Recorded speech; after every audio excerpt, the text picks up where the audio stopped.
Hiya, babe. Say, how about a little... Ouch. Does that answer your question, Buddy? The Adventures of Maisie, starring Ann Southern.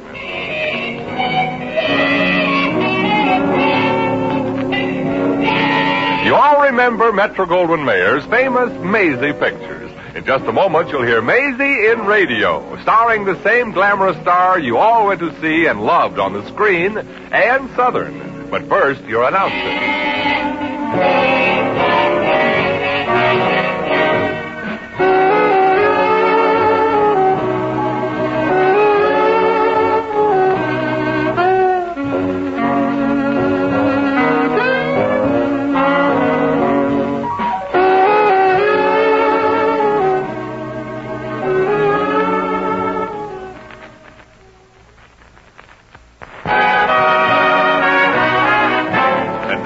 Here's Maisie.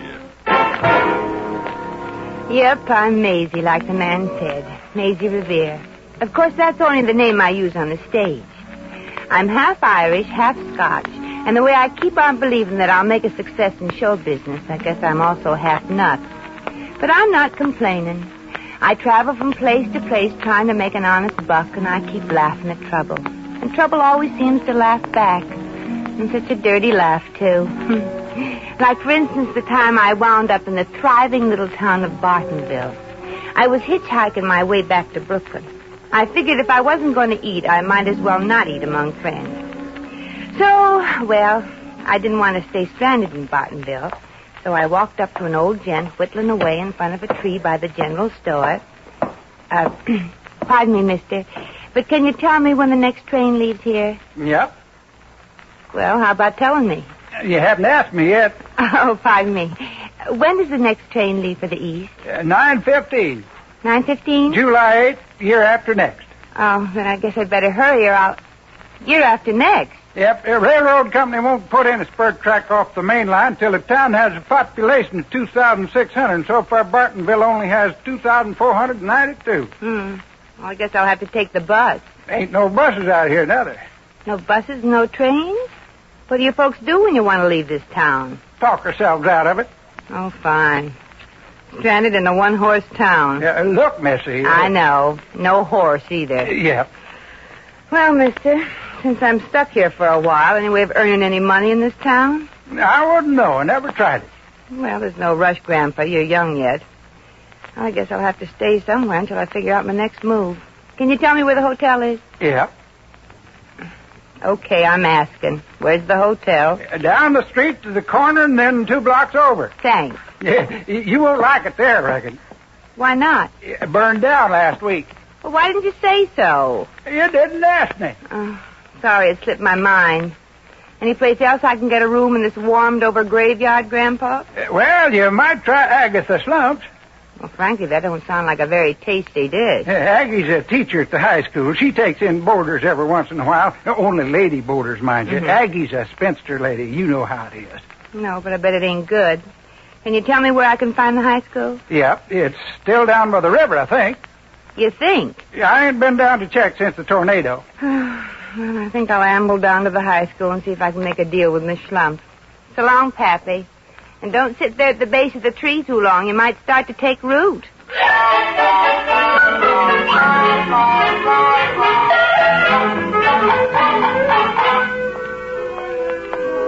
So, since I figured I was destined to have to stay in this American Devil's Island for a while, I walked down to the Bartonville High School to find the Schlump character and ask her to put me up for a spell. On the way to the classrooms, I passed the football field where the team was having practice. 43, 28, 96. Stick to the game, quarterback. You too, Coach. Oh, pardon me, young man. Yes, what can I do for you? Well, first wipe the steam off the inside of your glasses and then tell me where I can find Miss Agatha Schlump. Oh, you'll find Prune Face in the history room. Prune Face? Oh, I'm sorry. You're not related to her by any chance. Well, in a way. We're both the same sex. Well, you'd never suspect it. Now. That isn't a nice thing to say about a teacher. After all, what would the world be like without teachers? Paradise. Especially without a sourpuss like Miss Schlump. Sourpuss? Oh, you mean she's... Wait till you meet her. She's been even worse than ever lately. Oh, fine. And I wanted to ask if she'd take me in as a boarder. Oh? You expect to live in Bartonville? Yeah, if you call that living. Well, I'll show you where the history room is. Thanks. Oh, by the way, I'm Maisie Revere. Oh, hello. I'm Tommy Johnson. Oh, hello. Here's the history classroom, Miss Revere. I don't know whether Miss Schlump is in there yet. It's still an hour before class begins. Yes, miss. Is there anything I can do for you? Oh, I'm looking for the history teacher, sir. Sir! Miss Revere, that's Miss Schlump. Oh, I'm sorry, Miss Schlump. But with that manny suit and the way you're wearing your hair... That's quite all right, miss. Perhaps I do dress a little severely, but after all, I'm a school teacher, not a glamour girl. You can say that again. What was that, Tommy? He said he may need a pen. Didn't you, Tommy? Yeah. Well, bye now, Miss Revere. Bye. Exactly. What can I do for you, Miss... Revere. Maisie Revere. Of course, that's just the name I use on the stage. The stage? Then you act on the stage. How awful. Oh, you've seen my act, then. Well, I know it's not very good. Oh, I'm sorry, Miss Revere. Forgive me. I haven't been feeling well lately. Oh, well, then maybe you could use somebody to, well, sort of take care of you and sort of, maybe somebody like a boarder, maybe. You want to live in this town? Oh, it's not such a bad town, Miss Schlump. I think it's out of this world. A little too far out. I won't be in your way, though, Schlumpy, unless maybe, no, you couldn't be. Couldn't be what? Thinking of getting married? Married? Oh, gee, I'm sorry, honey. Don't cry. Here, dry your eyes. Here's a blotter. Married? Oh, well, please don't. Marriage is a wonderful institution, and you look like you're ready for one. Oh, I mean, someday somebody will come along and... That's just the trouble. Somebody has come along. He has? Only he hasn't. Say, you haven't been well, have you? You don't understand. Well, maybe you'd better tell me about it. But have a drink of water first. There's some on the desk. Oh, yeah. Here. Don't you think you better take the flowers out first? Oh, sure. There. Thanks. Now, I'm ready to listen, honey. Oh, I don't want to annoy you with my troubles. Besides, it really doesn't make sense. Well, love ain't supposed to make sense, honey. It's just a disease that science hasn't found a cure for yet. It'll make you feel better to tell somebody about it. Are you in love, honey? Oh, I feel so miserable. So miserable. Oh. I don't think I want to live anymore. You're in love. Now tell me about the fella. Is he handsome? I don't know. Oh. Well, then what does he look like? I don't know. I've never seen him. Never seen him? Where'd you meet, in Pittsburgh? I never met him. You don't know what he looks like. You never met him and still you're in love? Well, it isn't easy to explain. I'll bet it ain't, sister. You see, we both fell in love. Oh, you'll never believe this. I will, honey, if I have to force myself. You see, Roger St. John Terwilliger Tarramy is his full name. And a fuller name than that I've never heard. He's a professor of history at the Sorbonne, Paris. Mm-hmm. And he wrote a book, a wonderful book, called The Tribal Customs of the Ancient Aztecs. Mm. You haven't read it by any chance? No, and I'll never understand how I missed it. How did you and Roger St. John and so forth fall in love? Well, we didn't at first. Oh. You see, I was so impressed that I wrote Roger, well, you might call it a fan letter. Oh, and he answered, and that's how you both fell in love. And we corresponded for months, and last month, on my 23rd birthday, he proposed. You're only 23? I know. I look more like I'm 43, don't I? Well, only when you smile, honey. I know what you mean, Miss Revere. And that's exactly what Roger would think if he ever saw the real me. If? You mean he never saw you either and he wants to marry you? He wants to marry the beautiful girl I led him to believe I was. Uh-oh. In your letters, you toyed with the truth a little. I said I had golden hair, figure like Lana Turner, Complexion like Elizabeth Taylor. Some toying, I'll say. Look, honey, I don't want to hurt your feelings, but when Roger comes here to marry you, well, you don't wear a veil until the ceremony. It won't be a ceremony. He keeps asking when he can come to America and marry me. But I keep putting him off with excuses. All kinds of excuses. Oh, don't cry, honey. Maybe if he did come here and saw you, he'd, well, after all, you have a very smart brain. But a brain is the last thing a man looks for in a woman. Yeah, after he looks for everything else. Oh, come in. Pardon me, Miss Schlump, but a cablegram just came for you. They asked me to bring it in. Cablegram. Maisie. Here. Oh, gosh, I'm so nervous. Oh, open it, Maisie. Well, I'm sort of nervous, too. You open it, Tommy. Okay. It's from somebody called Roger. Roger! Oh, let me see. Dear. Arriving 11 a.m. today by plane, and we leave right after we get married for France. We'll not listen to any more excuses. This is our wedding day. I love you, Roger. Oh, Maisie, what'll I do? Well, offhand, I'd say you ain't got enough time to do anything but pack a nightgown and practice blushing. But what will Roger think when he sees me? He thinks I'm beautiful. He does. Well, he couldn't... And never mind, Tommy.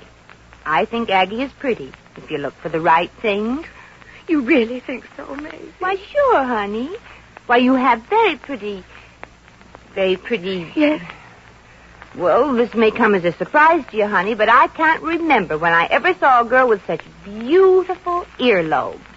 I have nice earlobes? Why, exquisite. That's what they are, just exquisite. Don't you think so, Tommy? I wouldn't know, Miss Revere. I ain't much of an earlobe man. Never mind. And there's possibilities with that complexion, too. And your nose is cute. Say, Schlumpy, is there a decent beauty parlor in this town? I don't know. I've never been to one. Well, Antoine's down at Maine does great work. Miss Hardwick, the English teacher, always goes there to have her mustache dyed. Agatha, honey, you're off to Antoine's to get your kisser made kissable. But will there be time? Roger's arriving at 11 and it's after 10 now. Well, then you better hurry. Get a facial, a massage, your eyebrows thin. Yeah, so Roger won't think you're John L. Lewis. Tommy. But suppose it won't work. Suppose Roger doesn't... Well, you know, I can't afford to lose my job. Jobs aren't very easy to get. Yeah, so the rumor goes.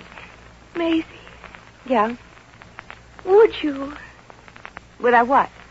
take over my history class for today? Oh, but I don't know anything about what happened hundreds of years ago. I can't even remember what happened yesterday.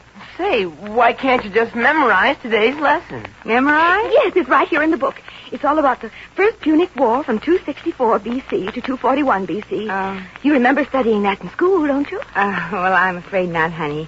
You see, I only went as far as the 6th grade, and I must have been playing hooky the day we took up the Punic Wars. Oh. I guess I'll just have to let Roger see me as I am. I was born to go through life without love. And maybe Roger will find somebody else to marry. Somebody pretty. Tommy. Yeah? Hand me that book. Oh, thanks, Maisie. Thanks just millions.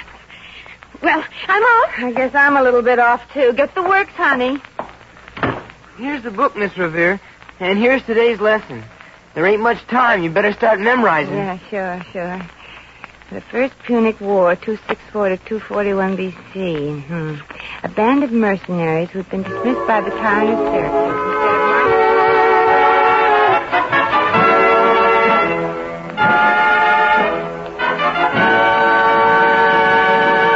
The Adventures of Maisie, starring Ann Southern, will continue in just a moment.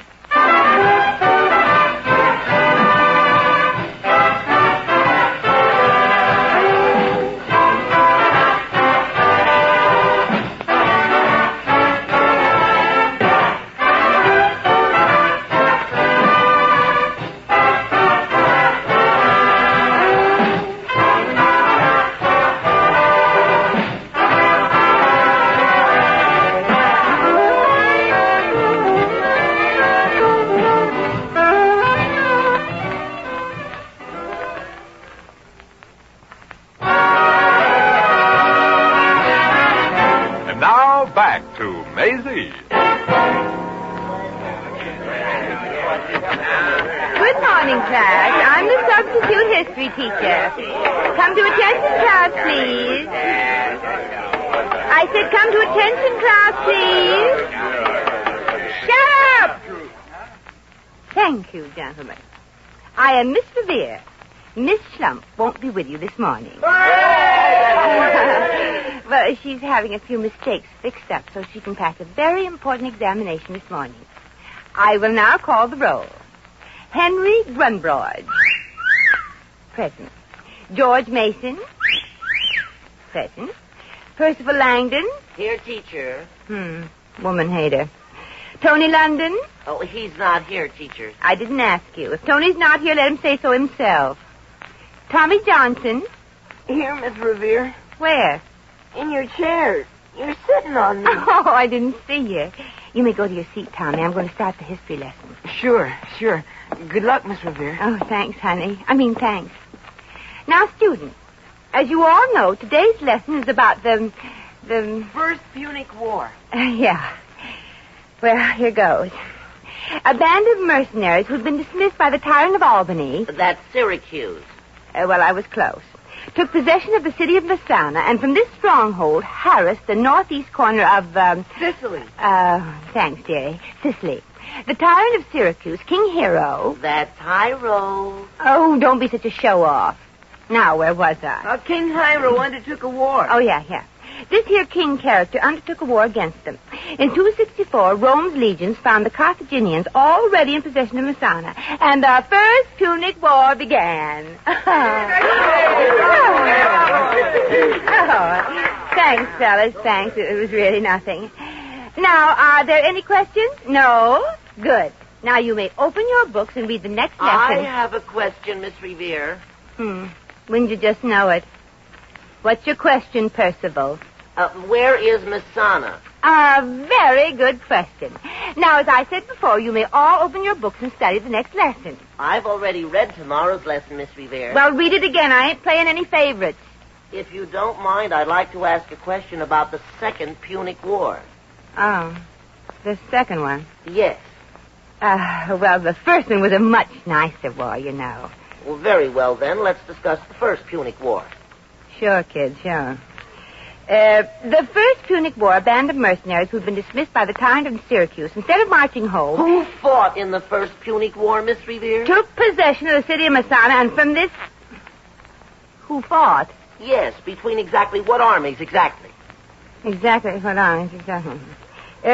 Well, teacher, the First Punic War was between who? Between who?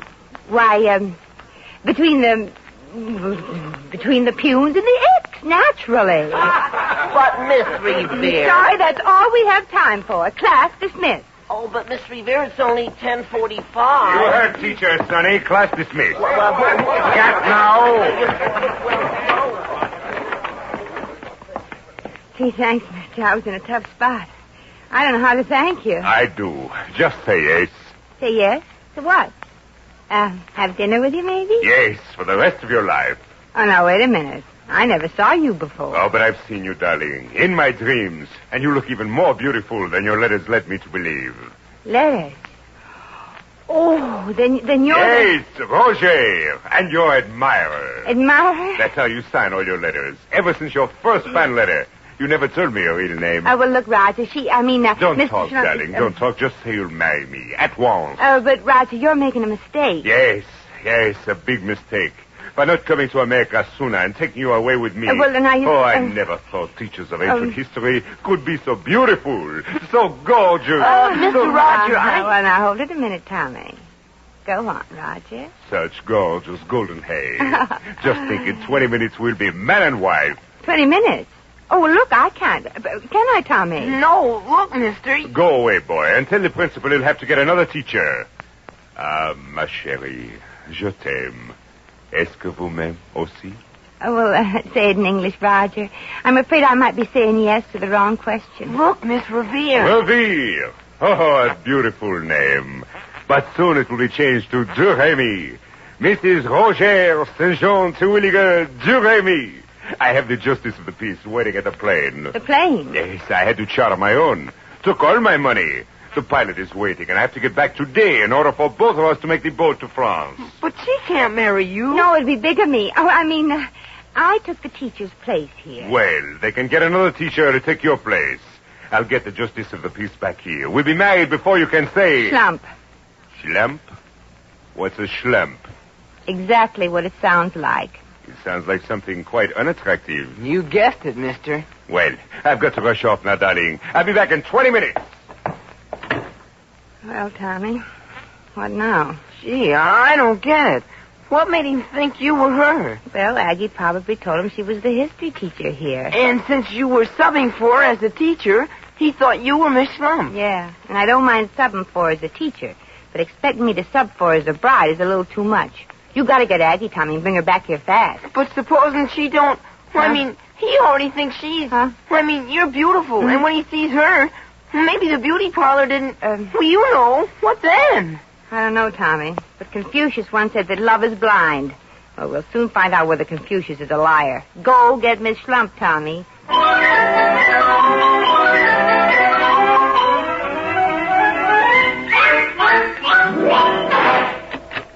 Well, Tommy, where's Aggie? I didn't bring her. She's still under the dryer at the beauty parlor, with her face all covered up with goo. Oh, well, how'd she look? Just like she fell from heaven and landed on her face. Well, did you tell her that her dreamboat just docked? Well, I tried to, but they threw me out. Who did? Miss Schlump is also getting a massage, all over. And the masseuse thought... Never mind. Gosh, this is a problem. Roger will be back in 10 minutes, Judge ringing license. You ain't thinking of marrying him, are you, Miss Revere? No, but the trouble is, how can I stall the wedding until... That's it, Tommy.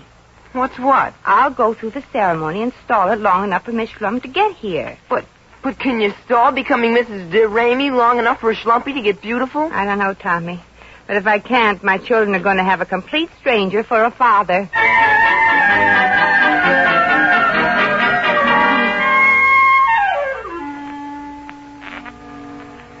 Well, no point holding things up any longer, Mr. de Ramey. I have other marriage ceremonies to perform, you know. Do you have the rest? Yes, Judge. Here it is.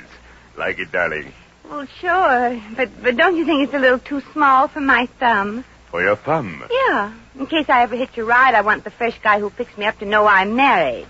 Please, I have 5 other couples to marry. Hold the bride's hand, please, Mr. de Ramey. Oh, he can't do that. I can't.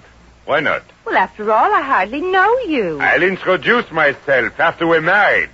Go ahead, Judge. Yes. We're gathered here today to witness the marriage of... your name, please, my dear. Mary Anastasia O'Connor Revere. To witness the marriage of Mary Anastasia O'Connor Revere... That's after my mother's favorite sister, you know. I didn't know. To witness the marriage She of... was a wonderful woman, my aunt. But she was married to an awful fella. Lazy and very superstitious. Please, Maisie, we don't have all day. No, we don't. To witness You the marriage... would have loved my aunt. I doubt it. To witness the marriage was, of Mary Anastasia Revere to Roger St. John Terwilliger de Ramey.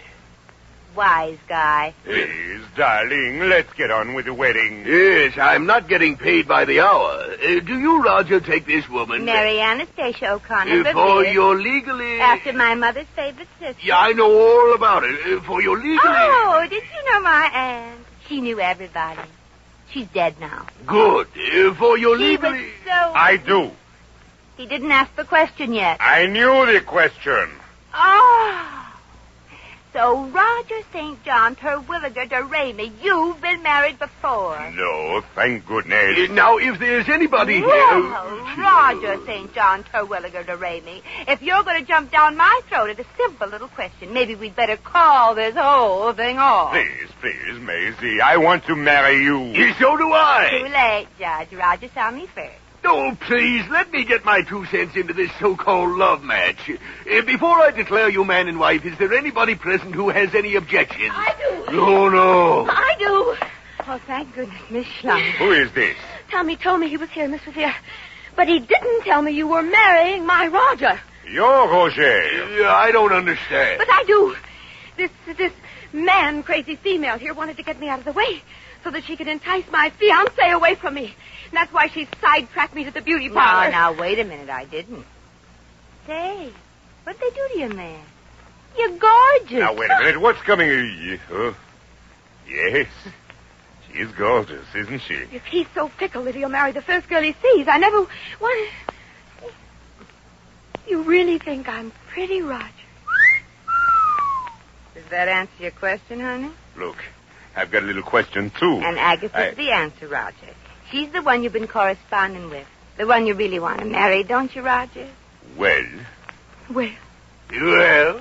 Do you mind, Maisie? Oh, not at all. Before I get married, I promised my aunt, Mary Ann... No, let's not go through that again. Will you marry me? Miss... Agatha Schlump. Schlump. Oh, that's a beautiful name. And you really love me, Roger. Honey, if he thinks Agatha Schlump is a beautiful name, you know he loves you. Go ahead, Judge. Yes, we are gathered here today to witness the marriage of, if you'll pardon the expression, Agatha Schlump.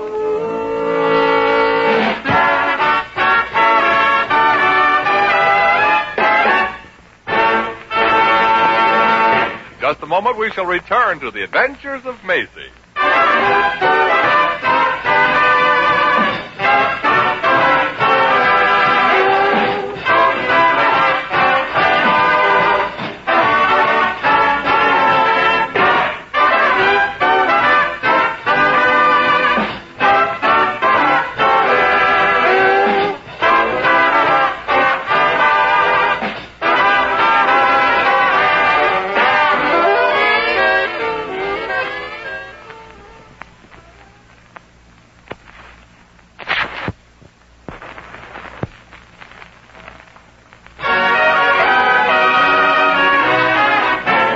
Once again, here's Maisie.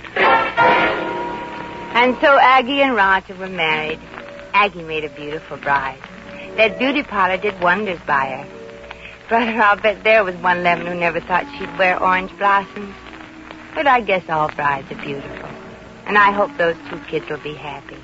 Not have one of those modern marriages where right after the ceremony the bride keeps the wedding bouquet and throws away the groom. And marriage can last if both persons use a little horse in. After all, marriage is, well, like a girdle. It gives a lot, takes a lot, holds people together. Well, I'm on my way again to get to the side of mine. Gosh, my feet hurt. They're wonderful things, mind you. Feet, I mean. But there's only one thing wrong with them. They're built too close to the ground.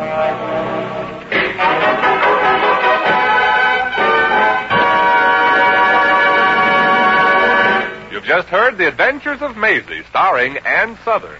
Maisie is presented by arrangement with Metro-Goldwyn-Mayer, producers of the Technicolor musical On the Town, starring Gene Kelly, Frank Sinatra, Betty Garrett, and Ann Miller.